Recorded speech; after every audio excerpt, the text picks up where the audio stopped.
Nilinaw ni Senador Juan Ponce Enrile na hindi peke yung pananambang sa kanya nung nakaraan. Isa raw yon sa mga nagudyok sa pagpapairal ng batas militar ng rehimeng Marcos. Pero inamin ng senador, wala siyang kalam-alam na gawa-gawa lang pala yung pananambang o pang-aambush. Nakatutok si Cara David. President Marcos can govern this nation. Nang talikuran ni Nooy Defense Minister Juan Ponce Enrile si Pangulong Ferdinand Marcos, may inilahad daw siyang ikinagulat ng marami.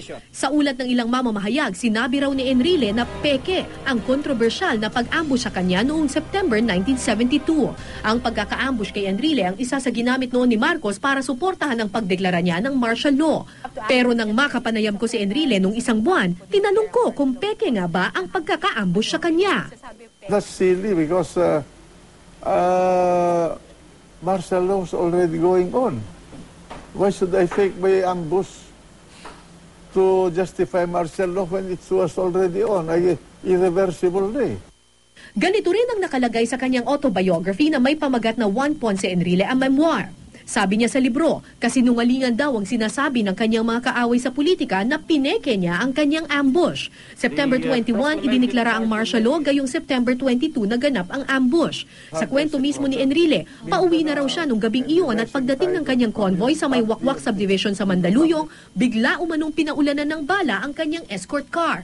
Walang nasaktan sa insidente. Sa ulat ng Philippine Daily Inquirer, lumabas sa pagsasaliksik nito ang ilang librong nagsasaad umano na sinabi noon ni Enrile na peke ang ambush. Tulad ng mga librong isinulat ni New York Times reporter Raymond Bonner, Time correspondent Sandra Burton, Pulitzer Prize-winning journalist Catherine Ellison at national artist Nick Joaquin. Sa programang News to Go, sinabi ni Enrile na hindi niya pineke ang kanyang ambush, pero nadiskubre niyang gawa-gawa lang daw ito.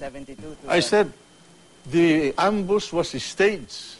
I said, but I did not say who staged it. I did not say that I staged. So the correct word was staged. Yes.